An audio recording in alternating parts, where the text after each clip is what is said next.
The course up to this point has really focused a lot on market outcomes and in particular financial performance, and that's on purpose, partly because I'm hoping to prepare you for jobs where that will be something that will be important, and if you know about it, you'll do well in your interviews and your job. It's also important because if a firm can't make money, can't create a profit over time, or if it's enough for profit, a surplus over time, it can't do other good things.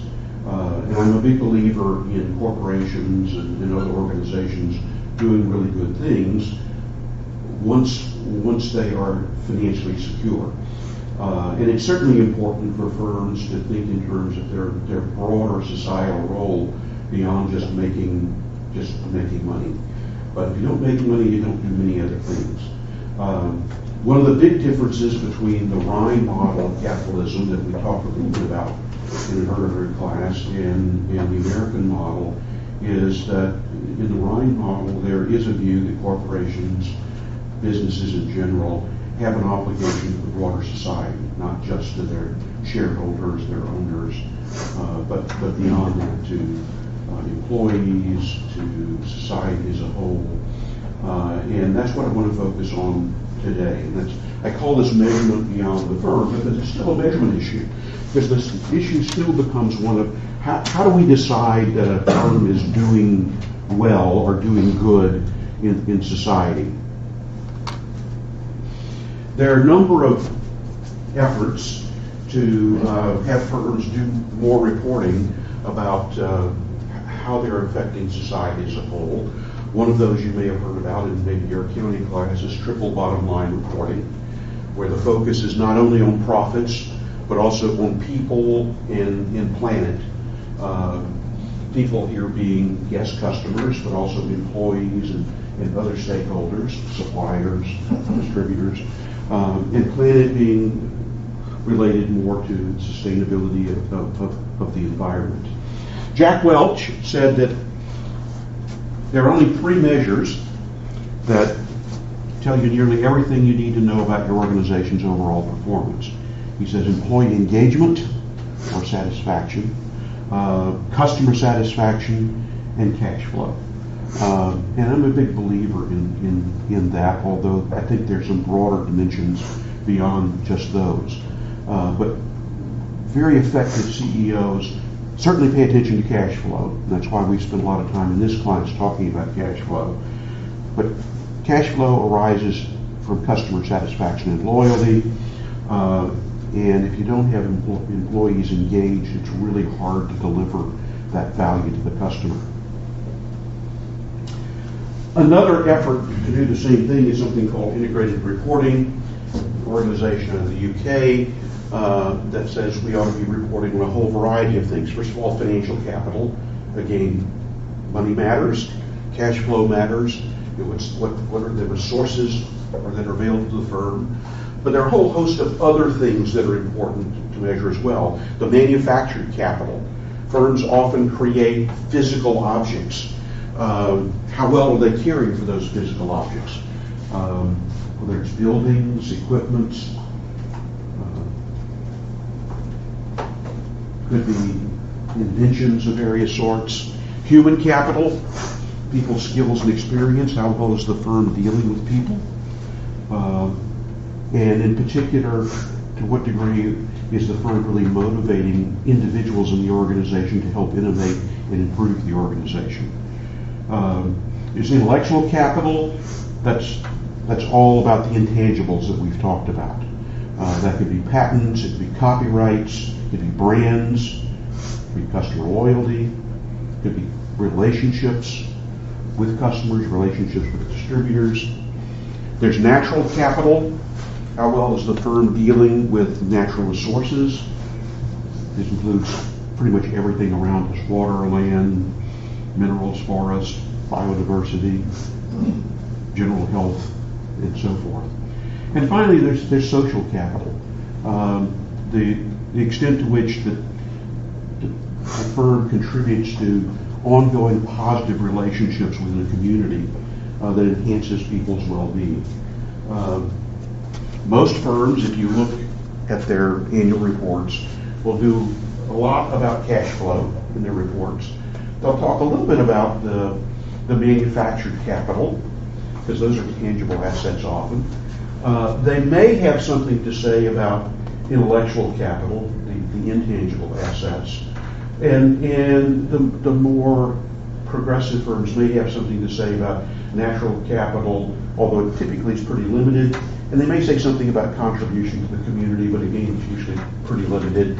And rather few firms, if you look at their annual reports, have a lot to say about people, which is kind of a sad statement about organizations. And I don't think it's because managers believe people are important. I just, it's hard to know what to report in that context. This is what value creation is conceptualized as in the integrated reporting framework. Just a picture of what I just presented to you.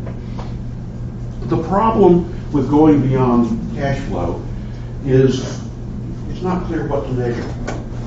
And we'll talk about some specific measurement issues in a moment.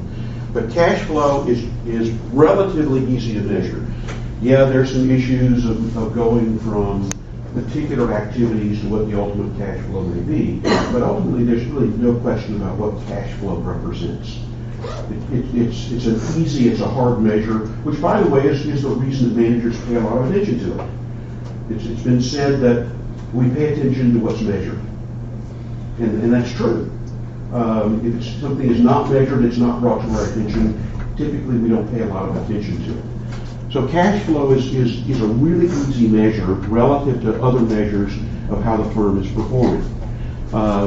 So when we begin to think about the impact of the firm beyond just the firm itself, the question becomes one of what do we measure?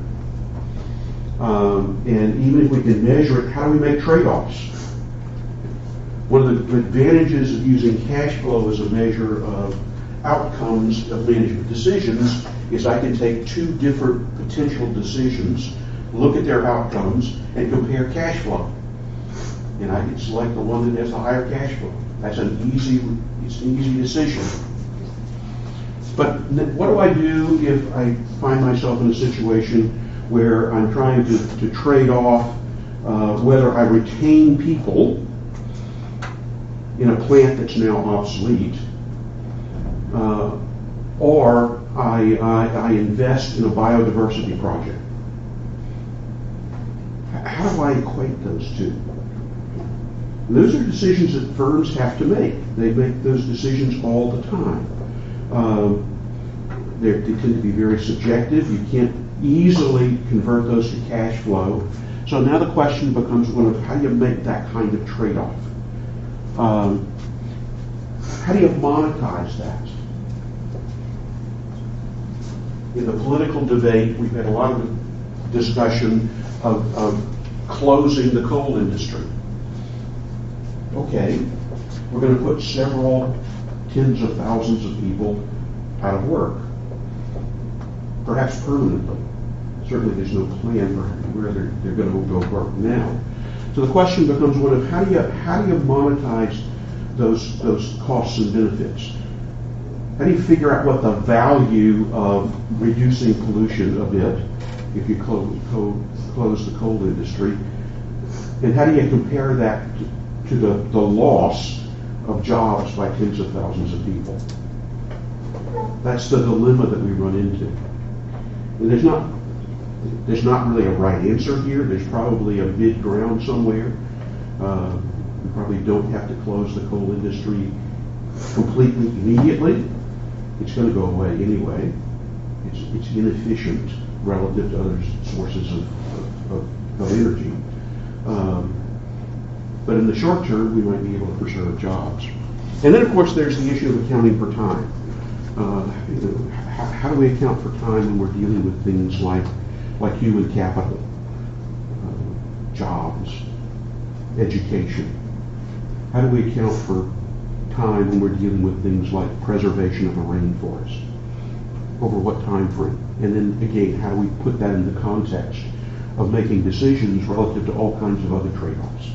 These are really, really hard decisions, and they take us kind of into the realm of public policy, but it's also the place where public policy and management of firms intersect, because we ask firms to be good citizens. Part of what we're talking about here is how do firms generally contribute to the quality of life? And again, quality of life is one of those things that's really hard to measure. But The Economist, the magazine The Economist, has a quality of life index, and this is what they measure. Material well-being, well, that's great, but what is that? They measure it as the gross domestic product per person using purchasing power parity. Have you heard about purchasing power parity? Okay.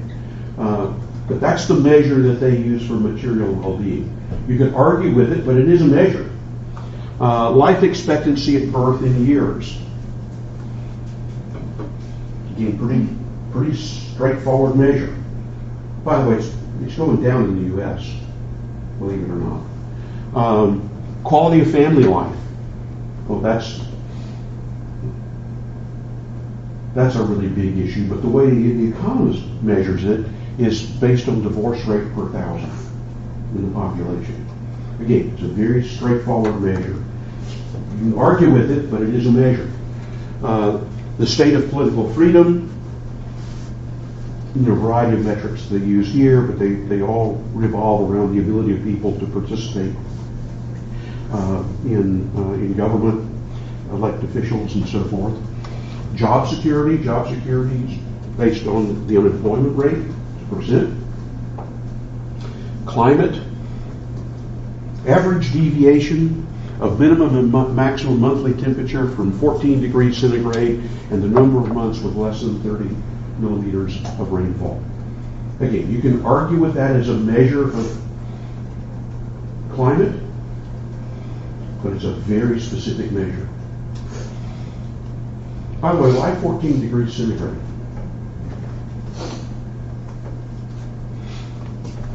Here's an advertising agency just down the hill, just down the block, called 72 and Sunny. Why did it call 72 and Sunny? That's considered to be the optimal climate for human creativity.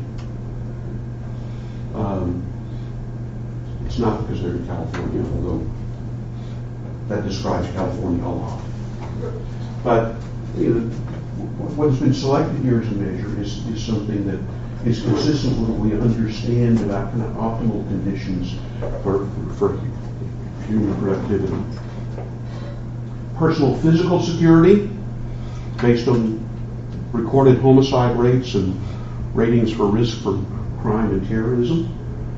Again, you can argue with that, but it's a very specific measure. The quality of community life, they look at memberships in social organizations. By the way, the single biggest determinant of lifespan is how many relationships you have. The more relationships you have with people, other people in other organizations, the longer you tend to live. It really is a measure of quality of life. Governance, based on ratings of corruption and gender equality, and there are a variety of measures they use for that. But that's how The Economist would measure quality of life. And whether you like the measures or not, they're useful because they're very specific. I can go in for any area, literally down to the zip code level in the U.S., take these measures, and then I can compare them across one geographic area to another. And it might be one zip code in Los Angeles versus another zip code in Los Angeles. It might be the United States versus Europe or Asia. But I have a way of measuring. Now the question becomes for the firm, how do they impact these things? Well, there are some things that the firm clearly impacts. Firms do employ people. So employment, job creation by a firm, certainly, if they're the right types of jobs, contributes to quality of life. Firms may contribute to the quality of community life by encouraging employees to get involved in the community. There are many organizations, many businesses that encourage their employees to become involved in various charitable and social outreach organizations. Mercer is a consulting firm. They have a somewhat different set of measures, and I won't take you through the specifics of them, but just to give you a sense of what they look at. Recreation, housing, economic environment, availability of consumer goods, public services and transport, in political environment, natural environment, social cultural environment, school and education, medical and health considerations. That includes things like lifespan. They're not dissimilar from what the Economist uses. And this is what Mercer finds for the quality of life around the world. Pretty high quality of life, although not uniform in the United States and in Western Europe. Good in Australia.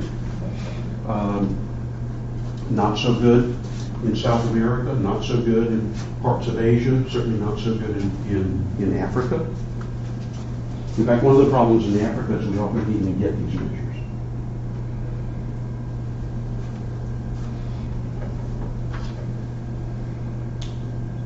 This is the quality of life in the U.S. This is based on the Economist measures. Red means a higher quality red means a lower quality of life. The green is a higher quality of life. So you'll notice here's Los Angeles County. There's Orange County. There's Ventura County. By the way, Los Angeles is orange, not green. Why do you think we don't do so well in the quality of life in Los Angeles compared to some of our neighbors?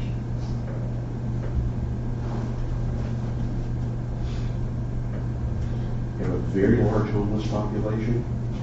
We have bubonic plague downtown. Yes, we do. I mean, there are a host of things that in aggregate make the quality of life look not so good, although there are pockets of affluence in Los Angeles, in and around Los Angeles. But quality of life refers to everybody, not just to those who are well off. The Central Valley in California doesn't do well at all. San Francisco, Silicon Valley do okay. But it gives you a sense, and there's a big disparity across areas in terms of quality of life.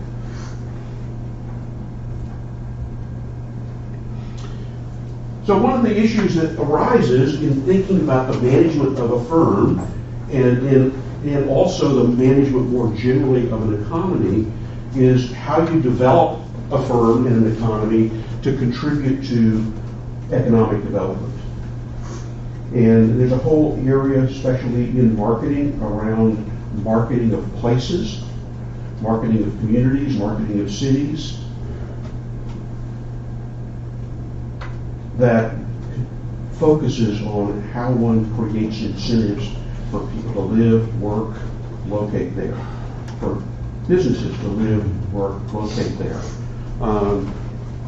And it's really a kind of a virtuous circle. Businesses locate, they create jobs, which creates an active workforce. That workforce requires education. More highly educated workers tend to be more innovative, get better labor quality, better quality of life, which contributes to the desire of businesses to locate there because there's a strong workforce, which creates more jobs, more workforce, and so forth. So there's a virtuous circle here in terms of how we do economic development. Higher education plays a major role in economic development and the quality of life. Here are some interesting statistics. A 1-point increase in the percent of a local economy's population that has a college degree increases the growth in that region over 10 years by half a point. And we see this again and again and again. One reason that we're spending time educating you is we're all going to be better off as a result. By the way, firms will be better off if they educate their labor forces. And the effect of education goes beyond that. Yes, those who get educated tend to have higher incomes, tend to be more innovative, tend to themselves create businesses and more jobs. But a 1 point increase in the local economy's population of people with education, with college degrees, actually increases real wages for those without college degrees. So the gains go beyond just those who have college degrees. When we think about quality of life, we think about a firm's contribution to quality of life, we can contrast two different approaches to thinking about how one contributes. You'll hear a lot of folks talk about economic growth. Chamber of Commerce will talk about economic growth. Politicians talk about economic growth. Firms, managers talk about economic growth. And typically when they talk about economic growth, what they really are focusing on is the quantity of growth. Things like how much has real income increased? How much has the gross domestic product increased? How much has per capita income increased? How many new jobs have been created?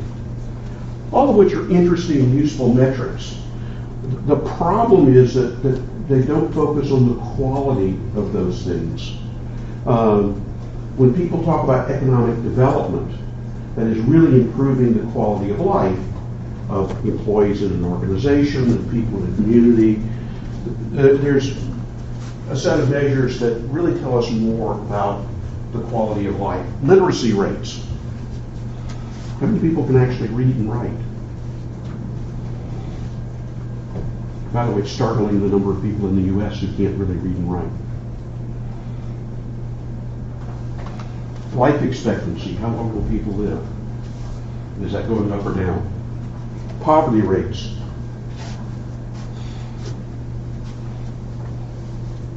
California has the highest poverty rate in the country. We're also very affluent, but we have very high poverty rates. And then environmental quality. Yeah, you could create a really great job in an organization, really great business in an organization, and it could belch smoke all over the environment. That's not necessarily contributing to the quality of life. I remember when I took a group of students to China a number of years ago now, as China was beginning to develop, and one of the students at the time was working for LA Power and Water, and we were looking at some of the coal-fired plants for electricity, and the country really needed a lot of electricity and power efficient. But he looked up at the student looked up at one of the smoke towers and said, "There were scrubbers on those towers." By the way, a scrubber is something that cleans the smoke coming out of a coal burning facility and makes what comes out somewhat cleaner, actually a lot cleaner than if there's not a scrubber there. You still get pollution. But this was a case where China was developing a lot of jobs. Income per person was increasing, but they were really diminishing the quality of life. And so there's kind of an interesting trade-off that occurs in that context. By the way, if you go to China today, in Shanghai, you might not be able to see the building across the street. The pollution is so bad. So they've made a lot of economic progress, but kind of at what cost? Again, there's not necessarily a right or wrong answer, because I wouldn't say that the Chinese should not have done what they've done, because they've really improved the lives of a lot of people, but it has come at a cost. We're going to look at a little example of economic development. Singapore. Any of you been to Singapore? It's a lovely city. You should go sometime. Go for a week and you don't ever have to go again. It's a little place. But in 1958, Singapore was a little small island nation, had no natural resources whatsoever, very small largely uneducated population. And because of a small population, very limited domestic markets, they were subject to a lot of civil unrest, a lot of instability in the government, very high unemployment rate, but also a shortage of skilled labor. A lot of that had to do with the lack of education of people who were there. Kind of an economic basket case. Fast forward 50 years, Singapore today, people would call it an economic tiger. It's the center of a lot of value-added manufacturing.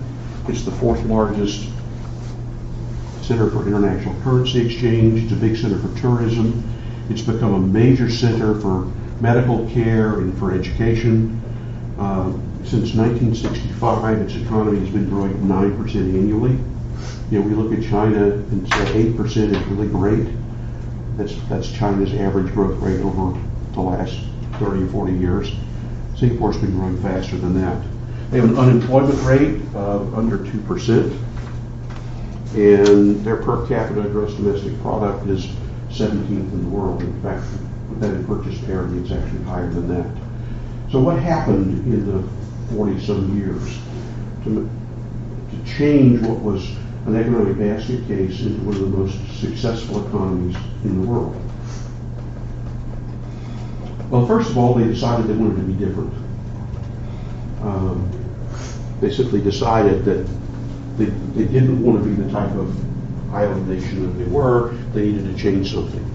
So they began to develop things through cooperation with local business and cooperation with the government. They developed an economic development board. They developed a program to attract operational headquarters. They developed a creative business program to encourage innovation, development of new businesses. But they were very selective and very focused. They didn't want businesses that needed cheap labor. By the way, they got a lot of criticism for this early on.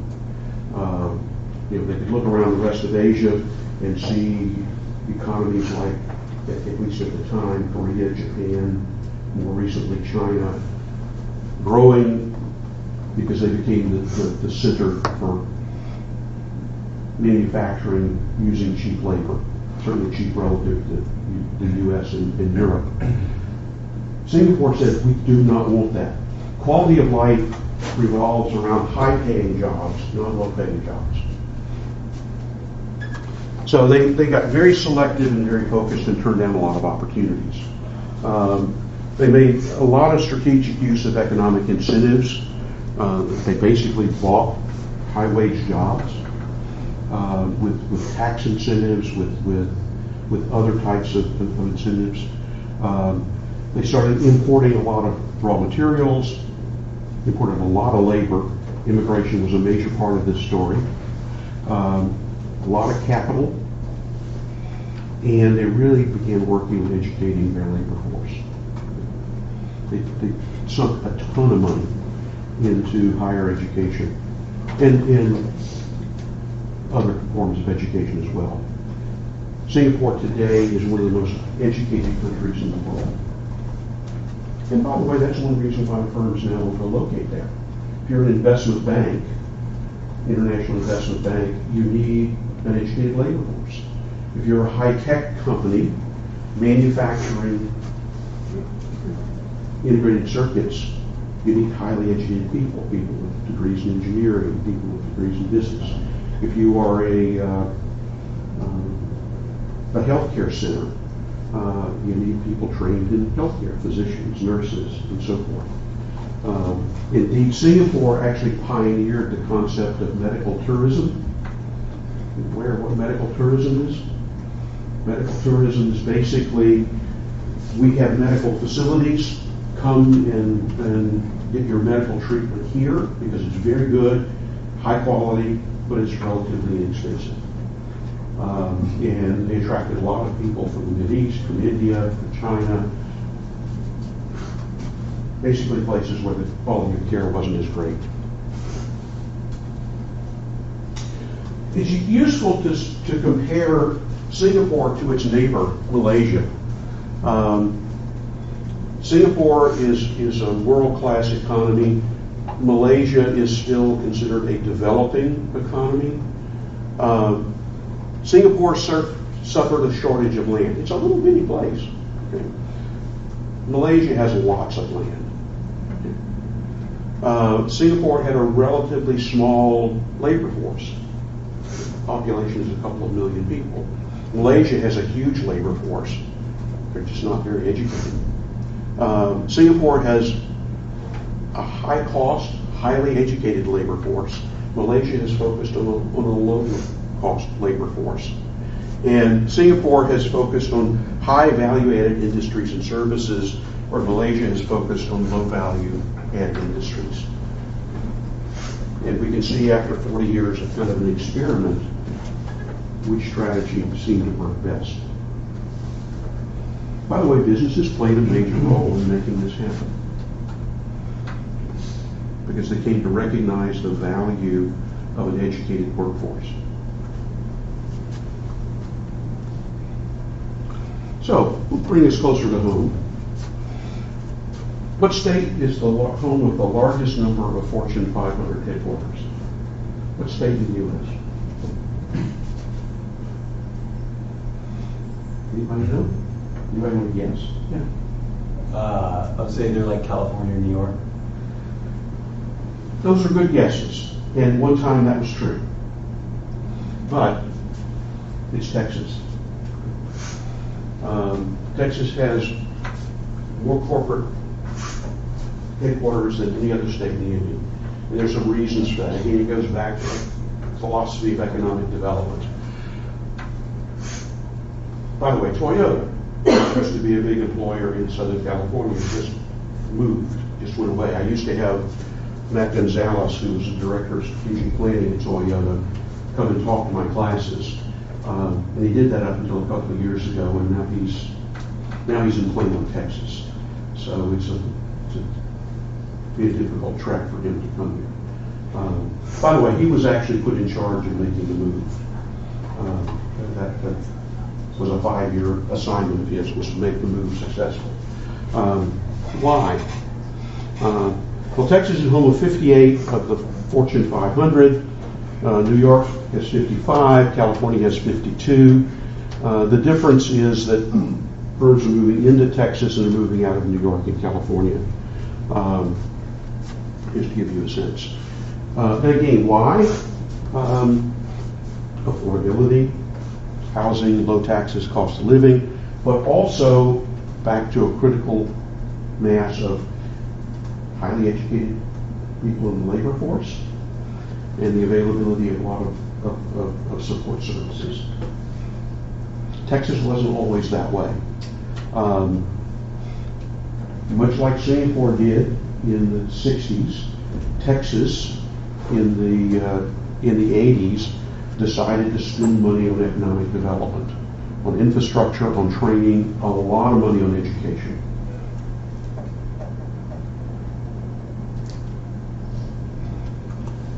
Austin, which is a big high-tech center, has a major engineering school. And in fact, part of what Texas did was to invest a lot in engineering. I got a call a couple of years ago from the city of Las Vegas to do some consulting, and they wanted to know, we want to be a high-tech center. And I said, where's your engineering school? Well, UNLV doesn't have much of an engineering school. They've got a great gaming school. If you want to gamble, manage that business. But they don't have an engineering school. The city of Austin decided that they wanted to become, in addition to a high-tech hub, a center for biomedical innovation. And they brought in a high-powered consulting firm. The consulting firm looked at them, looked them over, and said, "You can't be." And they said, "Oh, why not?" And the answer was, "You don't have a medical school in Austin." If you're going to do anything in biomedicine, you got to have a medical school. It's pretty critical. By the way, Texas has built a medical school in Austin. It's a part of the strategy to create the labor force necessary to build the economy. Again, why has Texas been successful? Again, aspiration. They just decided they wanted to be different. They wanted to do something different from what they do today. A lot of coordination of businesses, of communities, of government. Government alone can't do this. Businesses alone can't do it. But you can create a cooperative that makes it happen. You have to take a long-term perspective. It's easy to get small businesses that don't pay very much. Particularly, you've got lots of relatively cheap dirt. But from a long-term perspective, what you want to attract are businesses that are going to pay high wages, and they can pay high wages because the value of the products and services they're selling carry sufficient margins to cover higher wages of employees. The employees are creating value. Again, Texas was very selective and focused. We don't want low-wage jobs, we want high-wage jobs. We created a lot of economic incentives, and again, education and critical mass played a really good role. So, when we talk about economic development programs, and businesses play a major role in the development of economies of locations, we typically find things like aspiration are really important. What do you want to be? Coordination, and coordination involves, as I said, not just government, not just business, not just community organizations, but all of them put together. You've got to have critical mass. You've got to create some economic incentives. You need to be very selective, and you want to focus on what's sustainable over the long term. When businesses are asked what factors come to mind when they think about where they want to locate, here are the top 10 factors. By the way, number one is the availability of a workforce. By the way, that's why education is so important. Ease of permitting and regulatory procedures, taxes, yeah, they're there, land and building prices, availability of incentives, transportation infrastructure, a strategy, higher education, all things that are involved. And when businesses begin to think about how they're going to contribute to a community, including where they're going to locate, these tend to be the factors they're looking at. I'll contrast this with a recent study by Bain. Bain is a big consulting firm. In fact, no one had ever heard of Bain until Mitt Romney ran for president. Mitt Romney was a principal in Bain for a number of years. That's how he got rich. But Bain did a study of California, basically found that business unfriendly. Half the companies they surveyed plan to leave California at some point in the future. And they cite things like high costs, taxes, regulation of government, and by the way, 27% said they were going to move to Texas.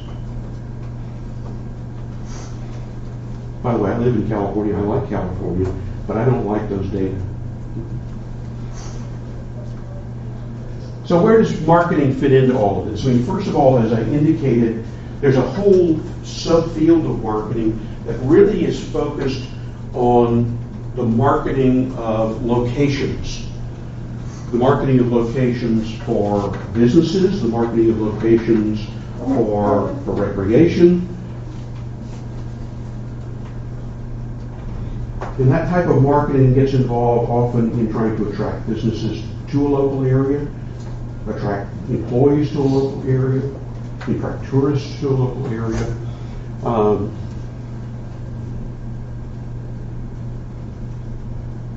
And to a large extent, what it's trying to do is to create a quality of life that is attractive to businesses, to employees, and others. Would bring them to that location. That brings me to kind of marketing's Brightside here. We think about marketing often purely from the standpoint of selling products and services. We get a margin, we create some cash flow, and we're done.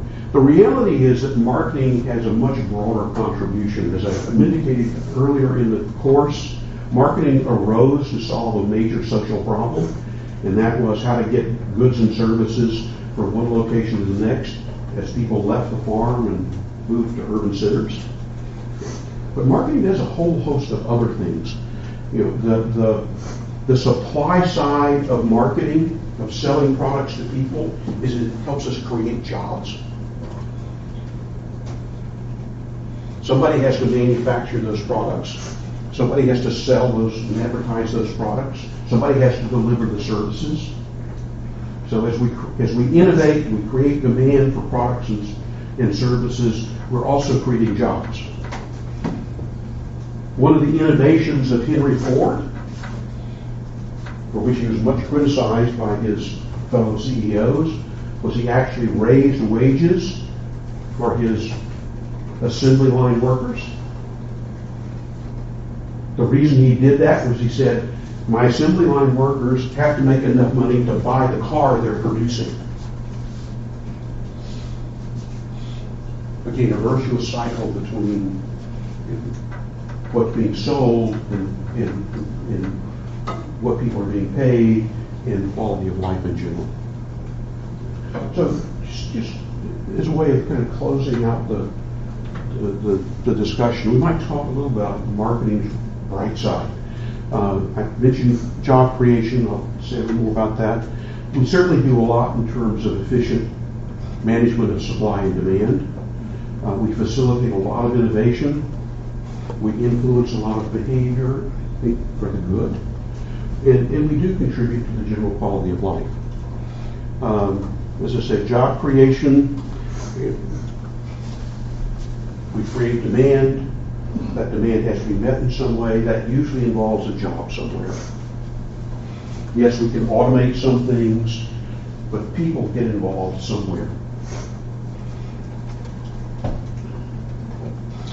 Some examples of what firms are doing in job creation. You've probably all been exposed to social entrepreneurship. Social entrepreneurship is not just about creating small businesses. It's actually about creating better quality of life by creating jobs for people. Usually creating jobs for small businesses. A number of brands are involved in attempting to create more jobs for people, more good jobs for people. Starbucks has a program called Create Jobs for USA.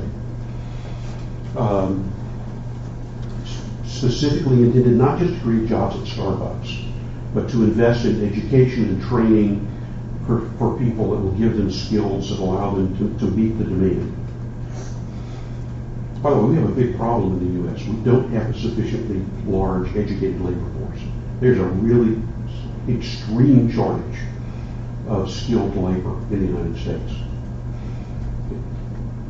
Unemployment rate currently is around 4%, give or take. And economists tell us that usually just reflects the fact that people are in between jobs. Not that the people are necessarily chronically unemployed. But we have a real shortage of skilled labor. When I say skilled, I don't just mean highly educated college degrees. We have difficulty getting people to do things like stenographer jobs, court reporter jobs.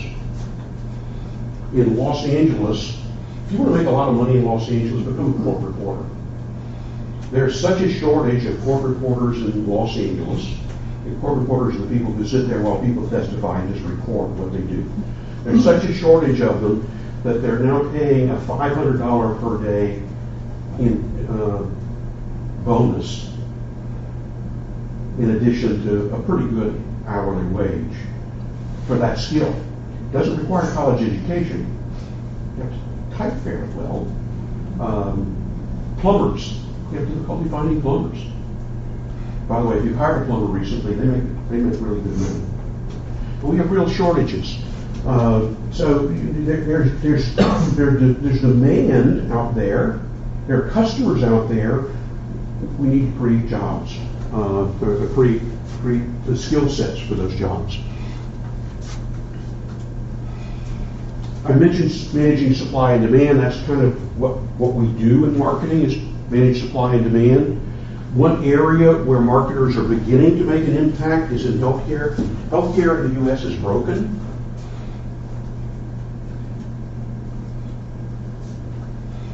By the way, if you've ever tried to use the healthcare system, you'll discover how broken it is. You're all nice and healthy, so that's fortunate. But the reason it's broken is that we have separated management of supply from management of demand. And we've done really screwy things. Businesses have done screwy things. Governments have done screwy things, but it's a mess. And what we need to do is to go in and figure out how to make the market responsive to consumers. Just as one example, under the United States Constitution, the federal government is responsible for interstate commerce. So anything that's done across states, the federal government, not the individual states, are responsible for. Except in 1946, Congress, in its wisdom, said we are going to give the authority to regulate healthcare insurance to the individual states. Which is why you can't buy health insurance outside of California if you're a California resident. It's a distortion of the market. Marketers can help with that. We also facilitate innovation. By the way, an important incentive for innovation is being able to tell people about it. If I invent something new, we need to be able to market it to people. Let them know that it's there. Create awareness. Create distribution so people can actually take advantage of it. There's no incentive whatsoever for a firm to innovate if they can't find a way to put it into the market. But part of what marketing does is help facilitate those innovations reaching the marketplace. And yeah, some of those innovations are pretty trivial. I don't really care what color crystals are in my detergent. That seems trivial. But some of those innovations are life-saving pharmaceutical products, life-saving medical devices. I was involved with HP a number of years ago when they developed something that you find everywhere now. It's a portable defibrillator. Defibrillator is what you use if you're having heart trouble, your heart stops, or goes into fibrillation, and they kind of shock it. Well, it used to be you only found those at the hospital. Well, what HP did, back when it was still in the medical products business, was develop a portable device along with a training program to use the portable device, so that now we have defibrillators almost everywhere. You fly on an airplane, there's a defibrillator on the airplane. Saved a lot of lives. Well, lots of examples of how we facilitate innovation in technology, in pharmaceuticals, and sustainability. By the way, I'm going to send you a link, just for your edification, to a YouTube site that will show you the change in the internet over the last 30 years or so, longer than you all have been alive. But what it does is it shows you in a kind of an animated form the internet firms that have entered and disappeared. It's basically the top 10 most frequently visited sites. Some of them at the beginning you won't even recognize because they arose, they were very successful, and they disappeared. Others didn't even come on the scene until very recently. And Facebook wasn't even on the scene until 2007. Google wasn't on the scene until about 2002. Google's now the most visited site you'll find, and they own YouTube, which is also probably the top 3. At one time, AOL, America Online, was the most frequently visited site. How many of you even heard of AOL? Yeah, okay. You've at least heard of it. You won't even find it anywhere close to the top 10. They were bought by Verizon, which also bought Yahoo. Enormous amounts of change and innovation has occurred. And a lot of that is a result of marketing activity. By the way, the internet is a really fascinating area. There was a time in the early part of this century, 2000, 2001, where Yahoo was actually seriously considering buying Disney. Disney was considered old technology, Yahoo was new technology. Actually, I'm delighted they didn't do that. But again, a lot of facilitation of innovation. Great deal of innovation around sustainability. Much of what we know about innovation, about why people buy new products, new to world products, about how to market new to world products, actually grows out of work that was done in agriculture. We're trying to help farmers become more productive.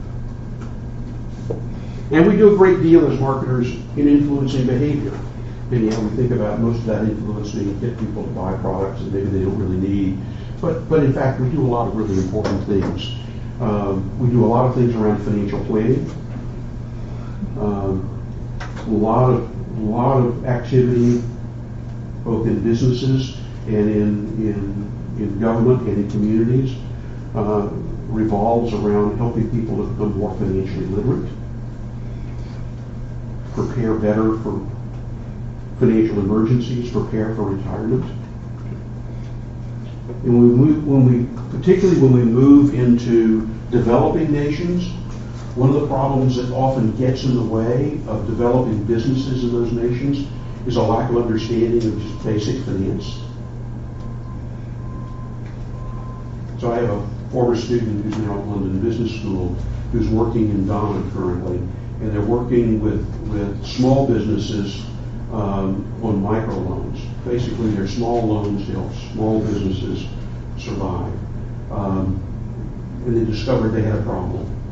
When they loaned money to small businesses for something like a refrigerator, let's say, often the money didn't get used for those purposes. You can say, why not? Are just corruption? Are they absconding with the money? What's happening? Well, what they discovered as they began to look at the community was that these were really successful businesses, but when they were given a loan, cash, very often their families, their extended families, their villages suddenly would descend on the individual and say, I've got this need. I've got an illness that needs to be treated. I've got a son who is crippled. And there would be enormous pressure on the business person in those communities to use the loan, not for the business, but to support the local community. So what they've done now is they've actually created what are called locked loans. Still loans available to a business, but now in order to get the loan, the loan official actually goes with the business owner to purchase the product for the business. So if it's a refrigerator, they go with the individual to purchase the refrigerator. It takes a lot of the pressure off of the business owner that comes from the community. Because while we think people in business in the U.S. have a lot of influence in society, in societies like Ghana and others where they're still developing, people who have access to resources, who are business people, have a lot of pressure on them to participate in the community. And that's one example of financial planning. We do a lot to influence healthy behaviors. There's a lot of marketing that goes into trying to encourage people to do things that are good for them. By the way, it's no secret about how to be healthy. Don't smoke. Don't be overweight. Exercise regularly. get good sleep, and if the physician tells you to take medications, take them. If you do those things, your lifespan will be 10 years longer than if you don't. We know a lot. The problem is getting people to do all of those things, and there are people in marketing who are contributing to trying to influence behavior in that regard. Recycling, again, a lot of marketing programs around recycling. And there are a lot of programs around improving the quality of life.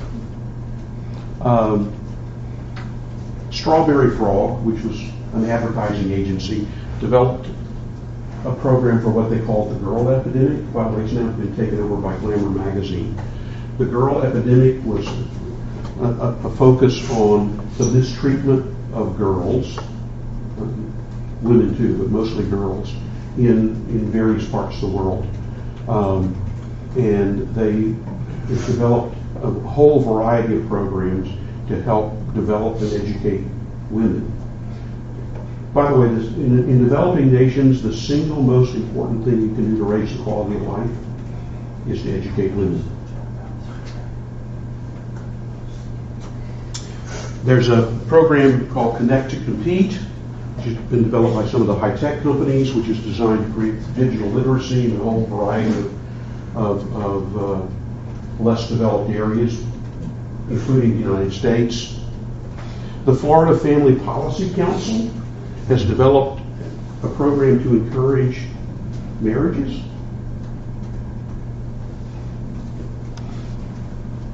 By the way, if you are looking for what the key to affluence is in the United States, it's 2 college-educated wage earners who stay married.